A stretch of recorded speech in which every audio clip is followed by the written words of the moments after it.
I got home last night and I had a package on my doorstep, and it was from Green Chef, who are my sponsors for this series. I was absolutely blown away with what was inside. Not only did they have the step-by-step recipe cards in there, but they had all the ingredients and as fresh as you can get them. Last night, I cooked the duck in balsamic glaze, which I'd never tried before. These pre-portioned ingredients allowed me to try this new flavour completely risk-free, and I was able to eat the exact right amount of these ingredients. Not only that, but they had tender stem broccoli. How many other food boxes send tender stem broccoli? It was unbelievably delicious, and I can't recommend it enough. Their high-quality, fresh, seasonal ingredients just blew me away. And it's allowed me to eat consistently and have a routine whilst eating healthily. So get 40% off your first box and 20% off your next 3 boxes with the code GREENSTRONG.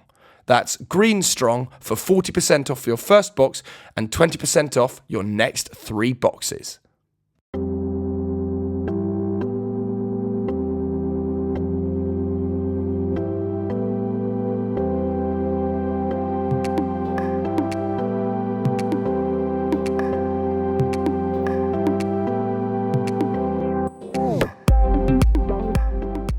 Hello and welcome to Headstrong. My name is Louis Strong and I host this podcast. Headstrong is a podcast where I sit down with a number of individuals in the public eye to talk to them about their life and their careers, but notably, I want to talk to them about their vulnerabilities so I can understand and learn what the word headstrong means to them. And to me, it means to believe in yourself, to talk about your vulnerabilities and reinforce your self-worth. Now, this is the final episode of Season 7, Episode 12, and I'm joined by a good friend of mine, Kit Connor, who I did Slaughterhouse Rules with a few years ago. Kit is currently the lead role in the beautifully sensitive production called Heartstopper on Netflix. If you haven't seen it yet, I can thoroughly recommend it. I think it's absolutely wonderful. Kit's take on the character Nick is beautifully poetic and has a real depth to the character as well. So I really hope you enjoy this episode. And if you do, please do go leave a 5-star rating, leave a review, and please do subscribe and check us out on Instagram. Kit, thank you so much for joining me on Headstrong. How are we doing? I'm good, thank you. How are you? Very excited. Very well. Just before we started rolling on here, we were just discussing that this has been some years in the making, but not your first time on a Headstrong platform, shall we remember? No. I think back at the beginning of lockdown, we did a little Instagram live. I remember now. Wow. What did we talk about? Crikey, I can't even remember. I think we were talking about lockdown, weren't we? We were talking about lockdown. We were talking about school and things like that, because I was still very much, that was when I was sort of at the time of my GCSEs, so it was whether or not I was going to do them. I remember it was a very stressful time. I remember that. God, how times have changed significantly. Exactly. Right, did you know then anything about this production? That's the first thing. Back then, I knew about the graphic novels at the time, but I did not know anything about the production. I knew nothing. I had no clue that suddenly my life would be turned around. God, I mean, that's one way of putting it. I mean, how does it feel to have, you know, if I say the words to you right now, arguably the biggest show in the country, if not the world, and you're the leading man? That's pretty nuts, eh? Well, I mean, there's a very nice way to put it. I mean, it's definitely done very well so far, and we're super happy. And so you should be. I think, yeah, thank you. I mean, Joe Locke and I sort of we put in a lot of time into, you know, this show and sort of creating these characters, so for it to all pay off and people to actually like it, and, you know, there've been some incredible reactions, so to have that has been wonderful. I mean, well, let's talk about the show first, and we'll come on to loads of other bits and bobs, I imagine, together. Let's talk about kind of, why do you think this kind of series resonates with such a huge audience? Because it's not just reaching out to gay people or bisexual people. It's able to touch everybody. Yeah, I mean, I think it's a type of queer representation that hasn't really been done before in a lot of cases.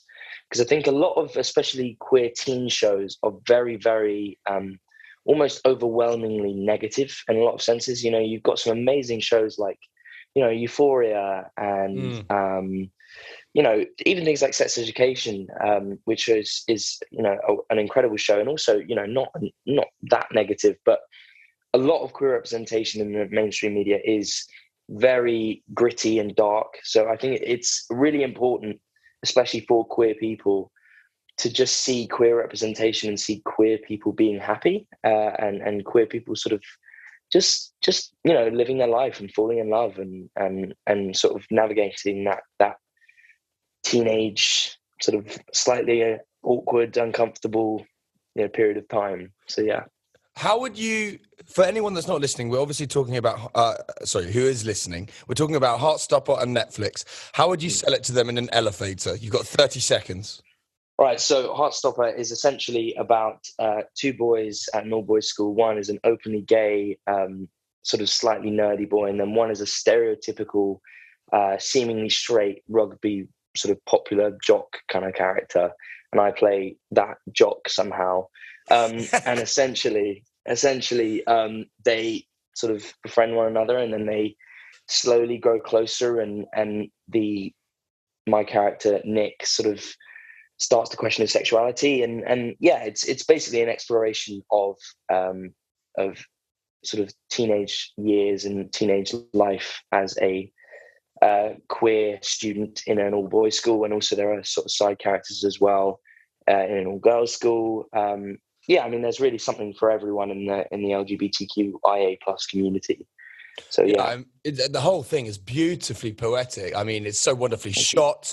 The soundtrack is unbelievable, and I love the kind of the almost supernatural, magical touches of the graphics. Yeah, I think that's really, it just adds a little bit of magic to it that is so mesmerizing. I've got to say, did you know anything about that when you were shooting? Yeah, I mean, that was always really part of the plan, because obviously it's an adaptation of Alice Oseman's amazing graphic novel series, and the art in these graphic novels is so prominent to the story. So, you know, going into that, even just reading the script, you can see that we had things like Heartstopper moments, which was basically when the animations would come into play. And in this script, there were illustrations, there were drawings, wow, you know, around the text, and I had never seen that before. No, I thought that was something that's really interesting, and it actually drew me in when I was reading the script for the first time and thinking, I mean, even just looking at the script, this is something really cool and fresh and new. And I thought that, you know, that was always kind of part of the plan. It's a difficult thing to sort of add these sort of 2D illustrations to a real life show, but I think it's done very subtly and very, you know, beautifully, in my opinion, just sort of bringing those illustrations to life. It's very difficult to get that right, because as you say, it could go horribly wrong. Yeah.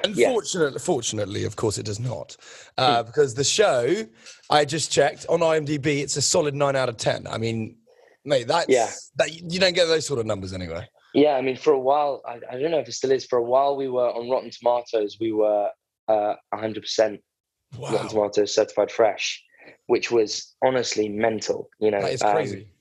So, I mean, that was, you know, for at least the first week of launch. I think I don't know if it still is, but that was a real sort of thing for us when we were just going like, okay, maybe this. It was always kind of our little show, you know, especially when we were making it. It didn't feel like a big Netflix production. It all felt very, you know, intimate and private and personal. So, you know, for it to sort of come out and almost immediately blow up, and for so many people to sort of feel so strongly about it was, you know, amazing. But at the same time, it was just very, you know, overwhelming, because it was, you know, like I said, it was just our little show. You know, we were just making it. We almost forgot when the first interviews came, when the first sort of reviews, came out. We almost sort of forgot that would happen. You know, we just thought people are just going to watch it. We'll see if they like it. Who knows? But yeah. All the press, the tour, the like publicity Yeah, and everything. It's crazy, isn't it? Because you just think that you're just going to release this thing and it's going to be watched, everyone will enjoy it, and that's kind of that. But yeah. lo and behold, here you are with 2.2 million people following you on social media. It's And mental. Yeah. I just looked as well. It's still 100% on Rotten Tomatoes. So there you go. Oh, that's good. That's good. Good sign. Let's talk about your character. Because, as you said in your kind of elevator pitch, he is the cool jock guy, the rugby dude. But I don't think he's the stereotypical cool guy from what I I agree. remember Yeah. at school. I think you add a layer of sensitivity to him. It's almost like he doesn't need to be heard to be seen. You know what I mean? Yeah. He can command a room and have this charisma without having to be the loud guy, which I think is a Yeah. really nice layer. To steal the words from Shrek, I feel like he's got a lot of layers. Yes. Like an onion. Absolutely. I think that that's a very good take on it, actually, because I sort of say that he gets this popularity and these friends very like effortlessly. He's very good at rugby. He's likable. He's easy to talk to, and therefore he kind of attracts these more popular friends. And I think that I think I've said this before, but I sort of took some inspiration from, I don't know if you've seen Normal People. Yeah.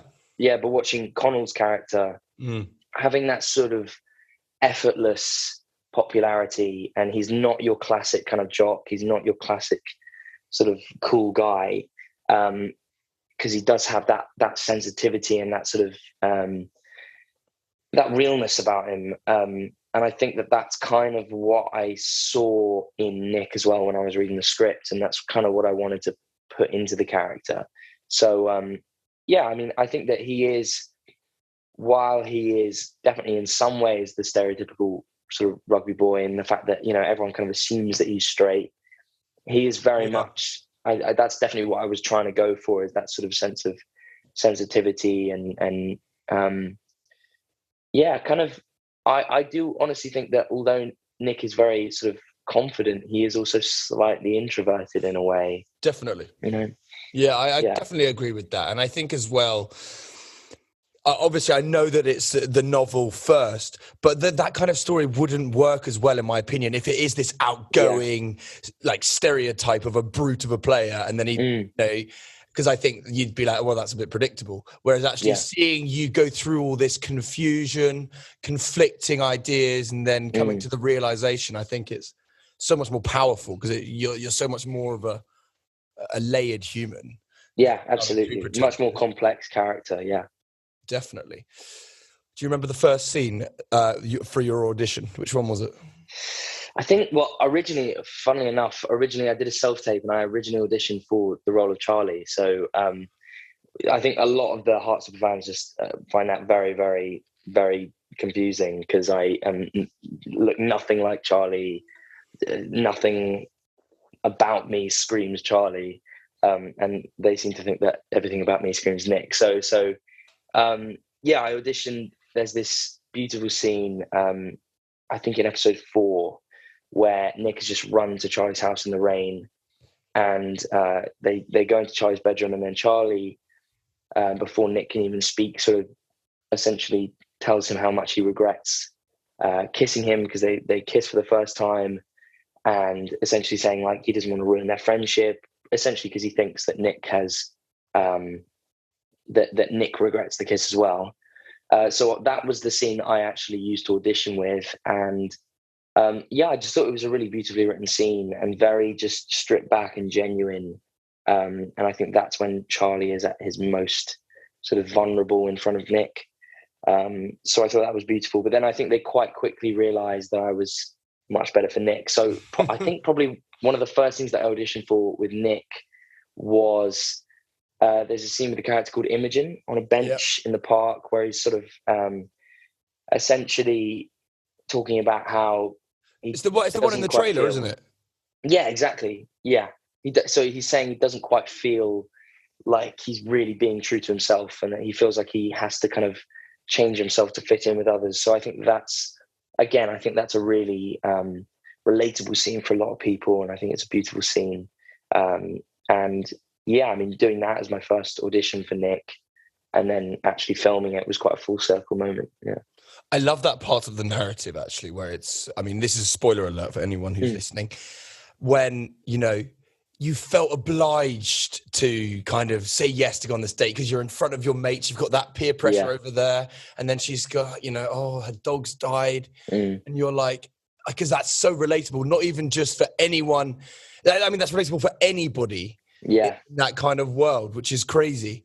And it's just so wonderfully done, man. I can't say how happy I am that you got this and you nailed it so well. Thank you so much. So top dog. What I want to ask you now is how did you find out about the role? Was it a phone call? So as I said, I didn't know about the graphic novel. Oh no, I mean when you got given the role. Oh, when I got given the role. Yeah. Oh, that's a whole different thing. Yeah. So I basically it was a phone call. So I was at dinner with I was having dinner downstairs with my parents. And yeah, we were just it was a pretty normal dinner, but then I was kind of expecting a call. We were all expecting a call from my agent to see whether it was good news or bad news. I got the call. I went upstairs because, if it was bad news, I didn't really want to sort of get that news in front of my parents. I got the news from my agent. She, pretty immediately went out and said it, you got this role. Obviously, I was just over the moon, but then I thought I could try and do something cool here. So I went downstairs and just sort of didn't say anything and just kept on eating. And my parents obviously realized that was an important phone call. So they were probably thinking, oh my God, like maybe he didn't get it, maybe. And then they were like, is everything okay? And I was just like, oh, yeah, I'm just going to be in a Netflix show. Yeah, simple. And then just kept on. I mean, I would say that that's what I thought went down. I feel like I probably didn't play it that cool, but yeah, that's what I tried to do. That's the joke that I tried to play. Oh, that's classic. I love it. I can only imagine that was probably not how it went down, Kit. It was very difficult, so I don't think I succeeded quite well. That's so exciting. Gosh, and how long ago was that? The shoot? The shoot. Sorry. Yeah, I mean, we probably got told in February of 2021, I'd say. I guess so, because then we started rehearsals in March and then started shooting in April, I believe. So yeah, we had about 2 weeks of rehearsals, but I think we may have found out in February. How important were those 2 weeks of rehearsals just to kind of build that kind of chemistry and bond? Yeah. I think that there were three main elements of that rehearsal period that were extremely important for us.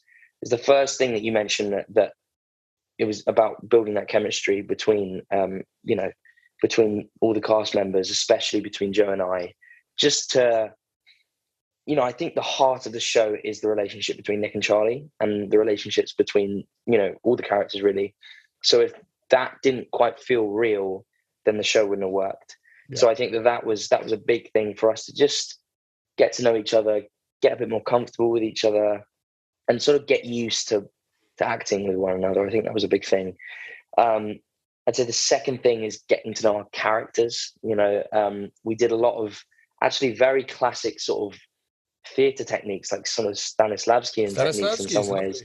We were doing in some ways, but for example, we did hot seating and things like that, which I'd never done for a sort of TV and film role before.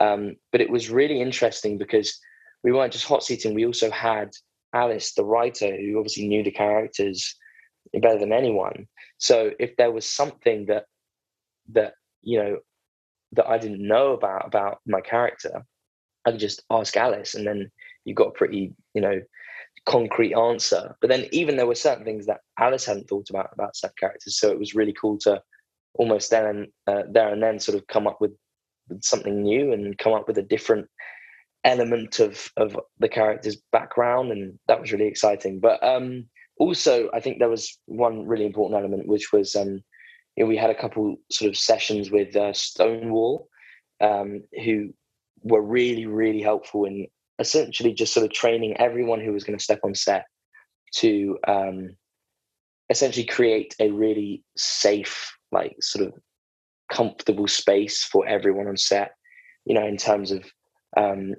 pronouns and just general sort of like the importance of queer representation. I think that was something that we focused on a lot in those 2 weeks, and that was really important, and it definitely paid off throughout the entire shoot. That's really cool, actually. That's really a nice touch. So I imagine that this production's gone quite quick, hasn't it, from shooting to release? Well, that's the thing, because it was about a 4-month, really. It was about a 4-month shoot. It was quite a short shoot, to be honest. Yeah.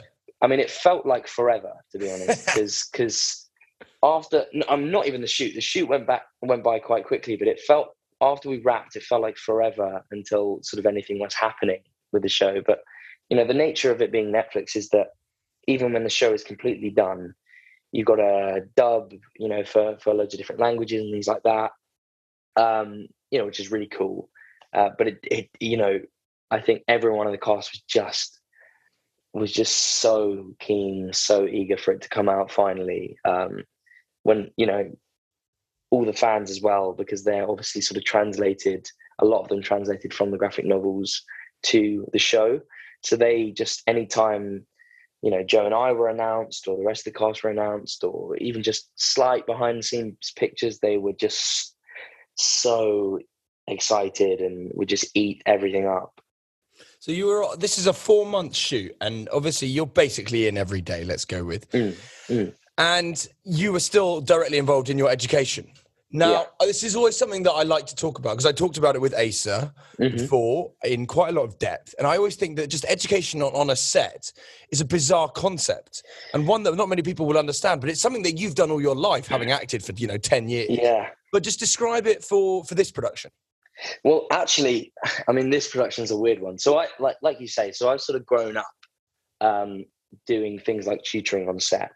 When we did, I think when we did Slaughterhouse Rules, I didn't have a tutor because it was during a summer holiday, I think. May August. Yeah. The joys of shooting in August. Thank God. But but I have sort of grown up, you'll be doing a really intense scene, and then all the adults can then go and sort of have a cup of tea, and then you have to go and do some maths or something like that. It's very, very draining and very tiring. And it wasn't, I didn't enjoy it all that much, to be honest, but it's the nature of being a child actor. But Heartstopper was actually one of the first, I think it's the first TV and film job that I did after I finished my GCSE. So therefore I didn't need a tutor. So it was a very interesting thing, because suddenly I was also able to work 12 hours a day. I was able to work adult hours. For the first time, yeah. Yeah, it was the first time. So I was really excited about that. I always felt so, I always got so frustrated when I was filming things like Slaughterhouse, because, I could work 9.5 hours and everyone else could work 12. So I remember being dragged off set, when there was still a couple of hours left in the day, and everyone else, and especially something with Slaughterhouse Rules, we all had so much fun. But I was really excited with Heartstopper to be able to do that. But it did mean that sort of, because I was in every day and I was working 12 hours a day, I left the house at maybe 7 and then got home at probably 8 or 9, and it was generally a very sort of busy day. So I didn't honestly have much time to work at all, especially by the end of the shoot. Joe and I were just exhausted, not in a bad way, but it was a lot of work, so we were tired, So I did then go back to school after 4 months and just sort of think like, okay, let's try and catch up now. But yeah, I mean, tutoring on set is a very difficult thing. I think different people enjoy it. It really depends on your sort of outlook. But yeah, for Heartstopper, it was really just Heartstopper, and then I sort of reap the consequences afterwards, basically. How's it all going? It's going all right, to be fair. To be fair, I think after missing 4 months, I think I'm doing okay, considering. I think my school were a little bit worried at first. But then I think they've sort of taken it in their stride now, and we're all trying to get there. And yeah, I've got my A-levels in a few weeks. Really. Seriously, soon. Yeah, so it's dare I ask? approaching. Don't feel free not to say. What are you taking? I'm doing English, history, and drama. Mate, so you're not even like you're not even dossing. It's a lot English of writing. A-level was difficult. Honestly, English A-level is the bane of my life right now. It is so, it's difficult. It is. And history is not exactly easy either. Drama is surprisingly a lot harder than I was expecting as well. But you know what? Like it's I don't know, at least they're all sort of subjects that I am in some way interested in. I find A-level does have a slight thing of slightly ruining subjects, possibly. Well, I remember doing drama A-level, and was your last? Have you had to do a devised piece? Yeah, I do. Yeah, And then did you have to do a scripted one as well? yeah, we've done loads. We've done like a devised, a scripted. I think maybe like 2 or 3 more scripted ones over the year. Yeah. I know, because the essays of the drama ones are just... Oh, they're so long and so... no, but also it's just like, it's so specific to the mark scheme, and it's just like, it's not, I'm never going to need to learn this mark scheme for anything else except this hour of my life. Especially as an actor, it seems slightly against the grain because, you know, if I'm walking onto a stage, I'm not thinking, okay, I'm going to walk on with... And even one of my drama teachers actually admitted this to me a couple of years ago, but he was like, you know, obviously when you're walking on stage, you're not going to be going, oh, okay, I'm going to walk with a strong posture and a wide gait and this. And it's like, you just sort of do it naturally. Certainly for a lot of actors. So I think it is slightly strange to then kind of almost make up details that you wouldn't actually do in real life, but you'll get the marks. But yeah, I think that's just the sort of nature of the subject. You found yourself in some remarkable credits today. I mean, we talk about Rocket Man. You've got this now, which is just absolutely phenomenal. TV shows, films. How often do you have those pinch yourself moments? I mean, was there a moment in this production where you were like, whoa, like this is a Netflix show or this is Olivia Colman? I don't know what it was for you. What's your pinch yourself moment? I think Olivia Colman definitely was one thing. I think we spent 2 days shooting with Olivia just because she's Olivia Colman, you know, she's very busy. Much in demand. But we were so lucky to have her for those 2 days. And even for 2 days, she already just sort of, you know, she was so amazing and was just lovely to everyone. But I think that was like a massive pinch me moment, just because, especially going from spending the rest of the shoot with a cast who was so fresh and so new, which was wonderful, you know, to have a cast full of young people who were new to the industry and everything was fresh and cool and exciting. I loved that. But then at the same time, to also go and get that sort of the other side of the table, to go to Olivia Colman, who has been in this industry for, you know, I mean, she's just achieved so much. That's the thing. She's just incredible. Oscar winner. Exactly. And I think that's an honor that not every actor sort of gets. And, you know, to be able to work with an Oscar every time, you know, I was able to do a film with Colin Firth several years ago, and that was amazing as well. But to be able to have a scene, especially some of the scenes that I had with Olivia Colman, were, you know, quite challenging and quite crucial to the show. And yeah, I mean, I think it was just an absolute honor as an actor to be able to do that. That whole cast is so strong as well. It was so good. Yeah, I think it's such a great young core, and yeah, there's so much talent there, I think. So we talk about the show now being out, and it's, as you say, the graphic novels have a fan base, and the show's become hugely popular, and now you've been catapulted into what can only be described as a spotlight. You know, what do you think of this? You know, happening to you? Like, it's crazy, right?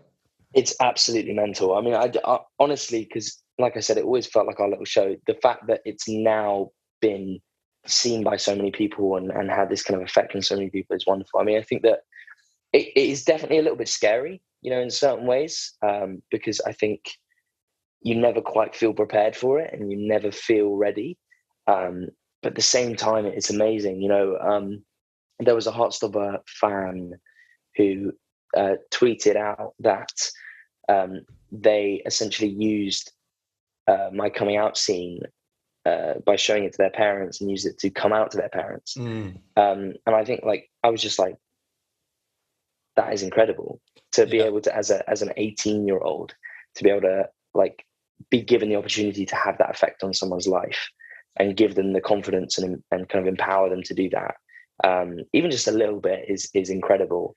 So I think that is honestly one of the most beautiful sort of sides of the job. I mean, I think that, like, you know, the whole social media aspect, like suddenly gaining a couple million in just over a week is utterly insane, and slightly overwhelming, because it's like, you know, when I got just before I got announced as Nick and as playing Nick, I think I was at just under 10k, and then literally the day before Heartstopper came out, I was at about 200k, and then suddenly it just blew up.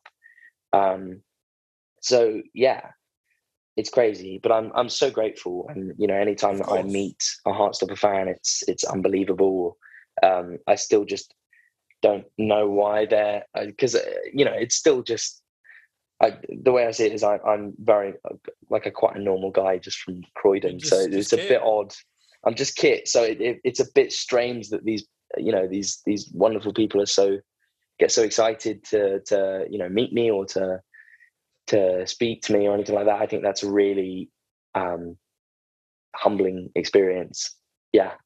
I mean, something that I do want to just talk about, because obviously being a mental health podcast, somewhat, I'm interested to hear what you think, because social media can have, you know, a serious effect on anybody, and having kind of over 2 million people like actively following you now.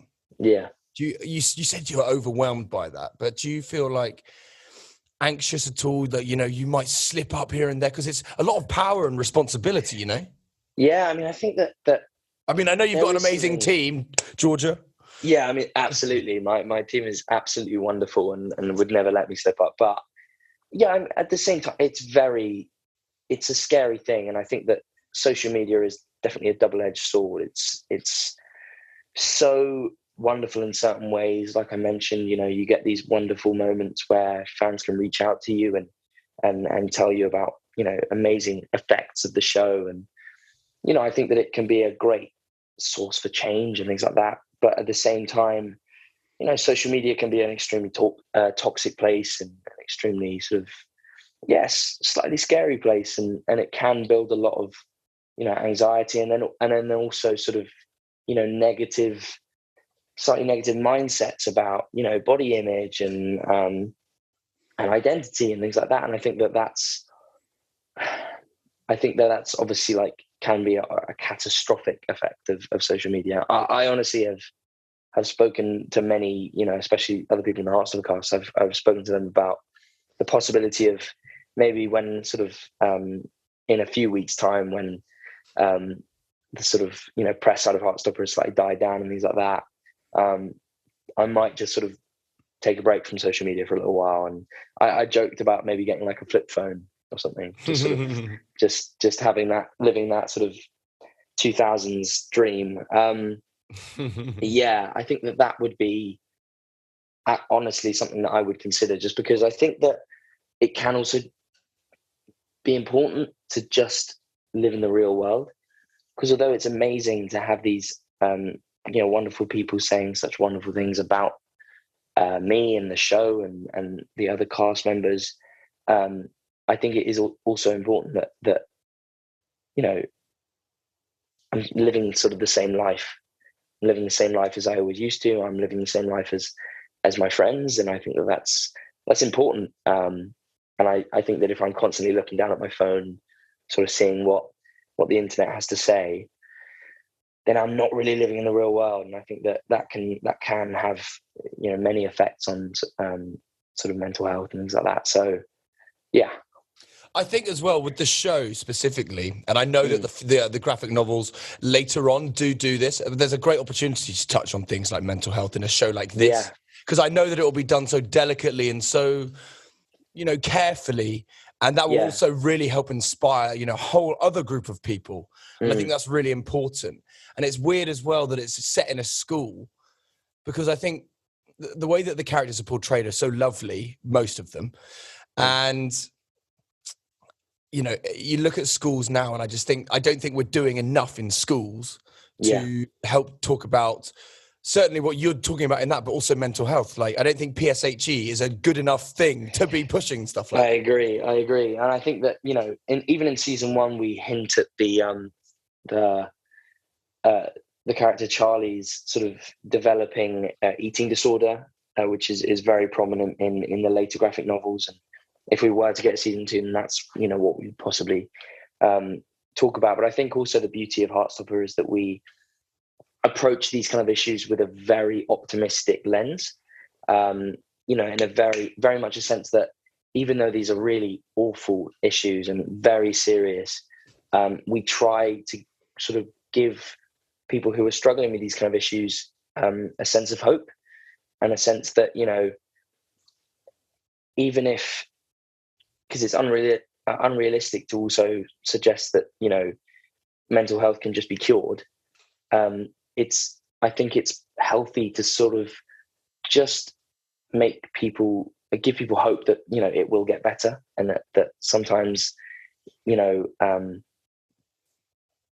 even when you're feeling just absolutely awful, which, a lot of the characters go through, especially in the later graphic novels, it does get better.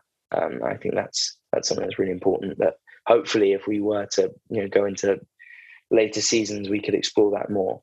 I mean, it's a perfect poster behind your head. I feel like you've chosen this on purpose, Maestro. Oh, yeah, it's going to be okay. I didn't, but you know what? I'm going to go with it, actually. It's rocking. It's working.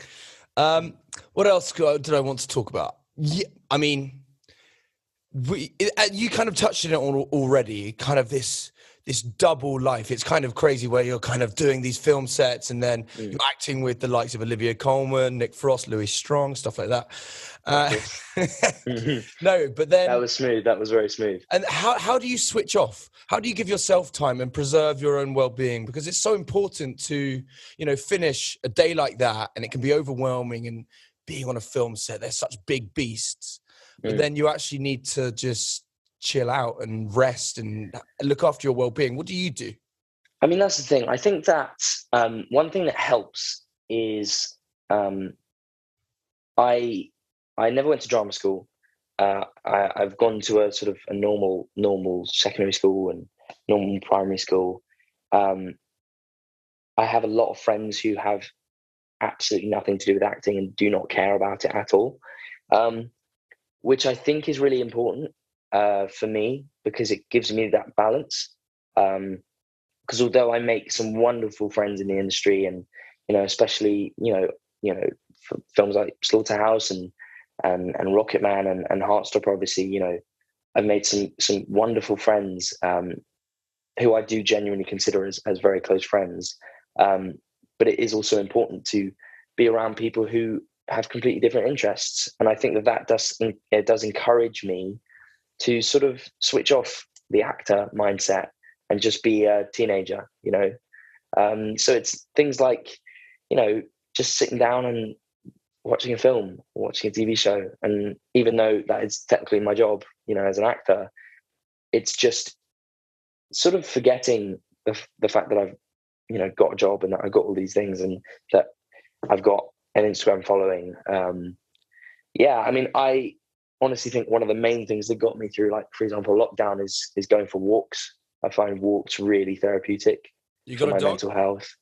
I do, but even then, I mean, even sometimes without the dog, it's good either way, to be honest. I just love being outside and love just sort of there were points in lockdown where I would go out and then 6 hours later I'd come back, and I was just walking around, honestly. And then honestly, when I got Heartstopper, I had to gain some weight, so then that was suddenly out the window. But I did think those shirts were looking a bit tight. They were a little. I mean, listen, they were tight, to be fair, but at the same time, I did have. No, I know. I'm teasing you. That's great, though. You're not wrong, though. They were very tight. But yeah, I think that the walks were very helpful, and I found that now, as I sort of can't go on those walks anymore, I found exercise and things like that, like going to the gym or going and doing something, also quite therapeutic and just good for my mental health in general. So I find that's a really good way to switch off. If I go to the gym, I'll go for 2 hours and just headphones in, listen to music, and just switch off, which I think is really, like you say, it's really important. So again, I want to talk to you about life of being an actor, because coming with the kind of the job title itself, you still have to, apply for jobs, therefore do tapes. And with that comes a lot of rejection, or can do. I imagine your phone's is going berserk at the moment, or your agent's phone. But, there's still times where, we get really excited for a role, you get really invested, and it's only the audition, and you think, I really want this, and it doesn't go our way. Yeah. How do you tackle that rejection? I think the rejection is something that as an actor you have to learn to deal with. And it helped me as a child actor. I think it was good for me because I learned quite early on how to deal with it, and how to deal with rejection, and knowing that a lot of the time it's not to do with you.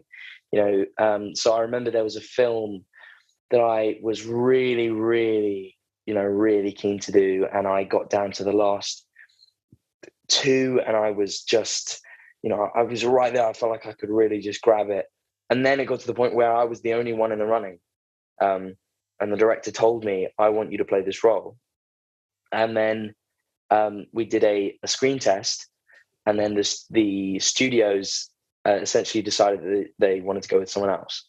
So I was like, in my mind, I was like, the director had told me that I'd got the role. I was devastated. I wasn't, I think it was before Slaughterhouse. I must have been probably, I don't know, maybe 12, 13. And I was just like, yeah, I mean, but I think I'm glad that I am glad that it happened. Because it did, just from that point, I just sort of realized like sometimes it's not going to go your way. And even if you feel like it's all going right and you're almost guaranteed to get it, sometimes it just won't happen. And it's not really anything to do with you. Like, that, if anything, taught me that the director who also wrote the film, he wanted me to be in that. So it's not like I did anything wrong. I think it was just, sometimes it's to do with chemistry, or sometimes it's to do with the sort of casting of your parent or your whatever. I think there are so many sort of things that play a part. So I think that taught me very early on that rejection it's not great, but it's nothing bad. And after that, I don't think I ever got that upset after I was rejected for a film or a show, because I also always think that, in fact, if I hadn't have got that, I wouldn't have been able to do Slaughterhouse, because it was actually filming during the same. So I always think, I did probably 3 or 4 films in that time that I would have been filming that film, that I loved filming. I loved doing all of them, and I am so grateful that I was able to. So I think that, even if you are rejected for a certain job, I think that,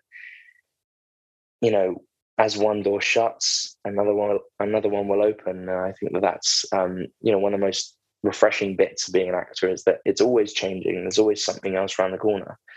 Yeah, it's a really, really good attitude to have. Just it's part of the parcel, isn't it? You just Exactly. gotta take it on the chin, take it in your stride, and onwards and upwards onto the next tape, and give that 110%. Well, exactly. I remember talking to somebody as well, and you'll know this better than anyone as well. 99% of getting the job is what you look like. Ultimately, Yeah, they know absolutely. that everyone who's clearly with an agency, I would like to think, can act, and so it's ultimately then the director will watch you on screen and go, "Yeah, I see it. That's perfect." Or they're a big name or something, Yeah, I mean, that's the thing. It's a very there are so many aspects to the casting process, but I think it's very much to do with how you look and whether or not you fit the role, and whether or not you are, just if you're not right for it, if they can't see you selling that character, then it's not really anything to do with how great of an actor you are. I think that there are some incredible actors who have probably missed out on several roles because they just aren't the right fit for the role. And I think you hit the nail on the head there, to be honest, but it's very much that. it's very much to do with your sort of physical aspects. Yeah, for sure. Now, you must have one. I've got to ask you, what would be your dream role? I mean, this is a difficult question. I mean, I suppose that there's always like, you know, I think every kid like dreams of being something like, you know, Spider-Man or James Bond or, you know, one of those kind of classic roles. I mean, I would honestly love to play a I'd love to play a villain, to be honest. I'd really like doing that. I think that those are always the most kind of exciting roles to play. Just because you can really sort of, you know, so the slightly more twisted characters, you can really just have fun with it and go a bit crazy and do something really cool. Yeah, I mean, I don't know if there's really like a dream, like specific character. Don't get me wrong, if there was a James Bond, if there was an opening for James Bond, I wouldn't be against it. But yeah, I think like a sort of twisted bad guy would be quite cool. Yeah, I like that. Yeah. I think they've got a little bit more substance. Yeah. What advice would you give then to a young actor? You know, I mean, I know you yourself are only 18, but I mean, you've got more years of acting behind you than, you know, many in their 20s would dream to have. So what is it that you would say to somebody who's an aspiring actor? I would say that, I mean, as we touched on, rejection is part and parcel with the job. So it's learning, do not get disheartened by it. Then I'd also say that, you know, don't be afraid to just sort of trust the process. Because although I am sort of 18, I did start, you know, when I was about 7 or 8 doing like commercials, for example, and I didn't sort of jump straight to leading a Netflix show. It was very much I was doing Sainsbury's ads, and then I suddenly got my first TV show, and then I got my first film, and then suddenly and then I got my agent who I have now, and it sort of slowly built up really over the years. And I think that if you really just sort of trust the process and wait for that moment, because it is really all about the moment, and then sort of riding that wave and getting the momentum off of that one moment. And it can really be career changing. So I think trusting the process is probably my main piece of advice. I've taken it on board. Thank you, sir. You do not need that, Lewis Strong. I do.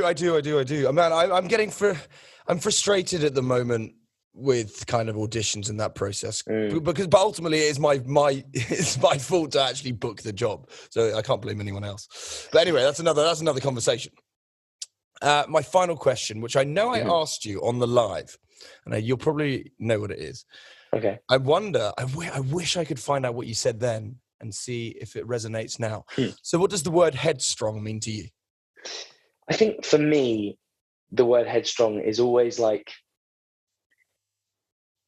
I mean, it's about like perseverance for me. So I think a lot of people will say that being headstrong is sort of being quite, you know, quite sort of almost not stubborn, but sort of, you know, very strong in your opinions, very like strong in your morals. But I think for me, being headstrong is I mean, similar to do with, you know, what we've spoken about several times in this chat that we've had.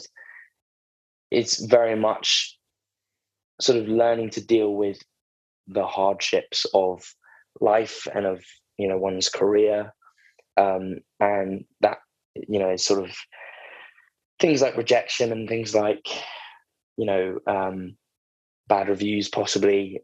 I think that being headstrong for me is just a certain mental toughness, which isn't anything to do with, it's not like a sort of toxic toughness. It's more a sense of belief that things are going to be, as it says there, that things are going to be okay, you know, and that it's going to be, you know, things will work out.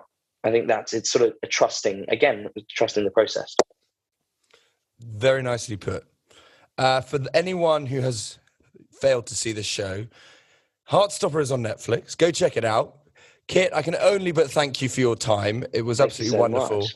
And good luck in your A-levels. We need to lock those in, and then we can get straight back out there. Forget about them completely. Hell yeah. Can't wait. Top man. Thank you so much, man. So glad we were able to do this. And that's it for episode 12 of season 7, and indeed season 7. A huge thank you to Kit Connor for joining me on the podcast. 2.5 years in the making, but totally worth it. And I hope you agree as well. If you did enjoy it, please do go hit subscribe, leave a review and a rating. It would really mean a lot.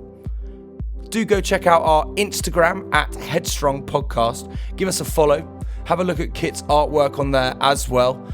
And keep in touch for season 8.